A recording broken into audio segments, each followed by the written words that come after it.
नमस्कार. स्वराज्य मराठीमध्ये आपले स्वागत. पाहूया सविस्तर बातमी. पडल्यात महत्वाचं म्हणजे भाजपचे कार्यकर्ते शिवसेनेचे कार्यकर्त्यांनी पकडलेले आहे. एकनाथ शिंदेचे कार्यकर्ते भाजपमध्ये मालवणमध्ये पण निलेश राणेनं पुन्हा एकदा पैसे पकडलेले आहेत. परवाचं प्रकरण झालं, काल रात्री आणि प्रकरण झालं. सगळ्या महाराष्ट्रामध्ये नगरपालिका खरेदी करण्याचा उद्योग सत्तारूढ लोक करतायत असं दिसतंय आणि निवडणूक त्या शहरामध्ये कोट्यावधी रुपये खर्च व्हायला लागलेत. मतदारांच्या बाबतीत गृहीत धरण्याची प्रक्रिया फार मोठ्या प्रमाणावर आहे आणि प्रचंड मोठे पैसे समोरच्या बाजूने खर्च होत आहेत. महाराष्ट्रातल्या सगळ्या नगरपालिकामध्ये, महानगरपालिकात हेच दिसेल, पण नगरपालिकात जे चित्र दिसतंय ते अतिशय भयावह आहे. तुम्ही जे सांगताय काही ठिकाणी पकडले गेले, हे पकडले गेले म्हणून अशी इथं अनेक फुटाफुटाला मी दाखवू शकेन की किती रिक्षात बसून पैसे वाटप, ऑफिसमध्ये बसून पैसे वाटप, बूथवर पैसे वाटप, नंगानाच चालू आहे. पण ठीक आहे, आता काय पोलिसांना आणि निवडणूक आयोगाला त्याची दखल घ्यावीशी वाटत नाही. हे भारतातल्या लोकशाहीचं दुर्दैव आहे. 1 कोटी रुपये द्या आणि 11,000 मते घ्या, अशा ऑडिओ क्लिप्स व्हायरल झालेले आहेत. भाजपा ईव्हीएम वाल्यांना मॅनेज करते अशा ऑडिओ क्लिप व्हायरल झालेल्या आहेत आणि पोस्ट सुद्धा अशा बाहेर पडलेल्या आहेत. अरे बापरे, हे माझ्याकडे नाही आलं. नाही, सगळीकडे सुरू आहे. ऑडिओ क्लिप सुद्धा आहेत. चांदवड मधला हा प्रकार आहे. ऑडिओ क्लिप सुद्धा 1 कोटी द्या, 11,000 मतं घ्या.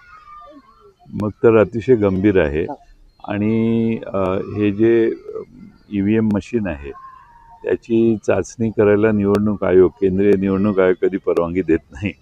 आणि अशी लोक जर बाहेर मार्केटमध्ये फिरत असतील तर निवडणूक आयोगाच्या निवडणुकांवरच प्रश्नचिन्ह आहे असं मला वाटतं. 21 तारखेपर्यंत सुरक्षित राहतील EVM मशीन.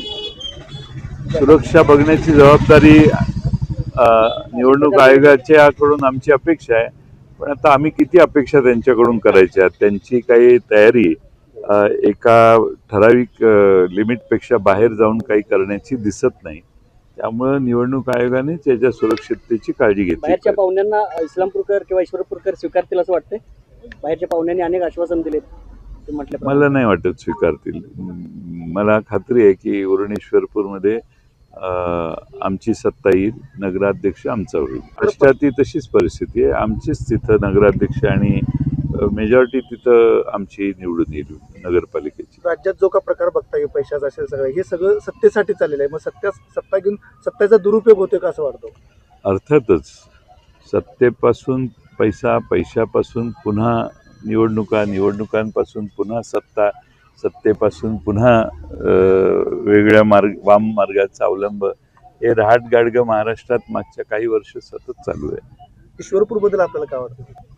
ईश्वरपूरबद्दल माझा उरण ईश्वरपूरच्या जनतेवर विश्वास आहे. समोरच्या बाजूने अनेक गुंड उभे आहेत, मोका लागलेली लोक उभी आहेत, तडीपार झालेली लोक उभी आहेत. सगळी परिस्थिती जर बघितली तर आता सरळ आणि साधा माणूस निवडणुकीत उभं राहायचं कमी झाले आणि आता गुंडांचं दारिष्ट्य वाढले. नगरपालिका ताब्यात घ्यायच्या आणि नगरपालिकेतून त्या शहराची आणखीन लूट करायची, अशी मानसिकता असणाऱ्या लोकांना मला वाटतं की उरण ईश्वरपूरची जनता थारं देणार. जत आणि तासगावमध्ये दहशतीचं वातावरण आहे, काय वाटतंय तिथल्या परिस्थितीबद्दल? मी जतला जाऊन आलो काँग्रेस पक्षाच्या प्रचारासाठी. मला खात्री आहे की तिथं काँग्रेस पक्षाचे उमेदवार विजयी होतील. तासगावला तर राष्ट्रवादीचे रोहित पाटील आणि त्यांचे सर्व सहकारी निश्चित चांगल्या मतानं विजयी होतील. साहेब, ह्या निवडणुकीमध्ये दोन्ही उपमुख्यमंत्री असतील, मुख्यमंत्री असतील, यांनी सरकारी यंत्रणेचा गैरवापर केला असं वाटतं का? कारण MIDच्या तात्काळ मंजूर व्हायला लागले आहेत, हेलिकॉप्टरचे दौरे वाढले आहेत. हे कोड ऑफ कंडक्टमध्ये बसतं. एका उपमुख्यमंत्र्यांनी एका मंत्र्यांना फोन करायचा स्पीकर फोनवर आणि त्यांनी तिकडनं जाहीर करायचं आणि आम्ही हे देऊ ते देऊ. हे सिरियस ऑफेन्स आहे हा कोड ऑफ कंडक्टचा. तुम्ही निवडणुकांच्या आधी काय असेल ते ठीक आहे, तुमचे धोरण नाही, निर्णय नाही, तरी तुम्ही त्या शासकीय धोरण घोषणा करताय, याचा अर्थ आचारसंहितेचा भंग आहे. पण आता निवडणूक आयोग पुन्हा बनवाबनवीचा पार्ट 2 आहे का? बनवाबनवीचा पार्ट 2 निवडणुकीच्या प्रचारातल्या सगळ्या एकूण नाही, आता काय लोकांना दिशाभूल करून कोणी मतं घेत असेल, दबाव करून मतं घेत असतील, पैशाच्या प्रभावाने मतं घेत असतील, तर याचा अर्थ चांगली माणसं या निवडणुकांपासून आता हळूहळू दूर जातील.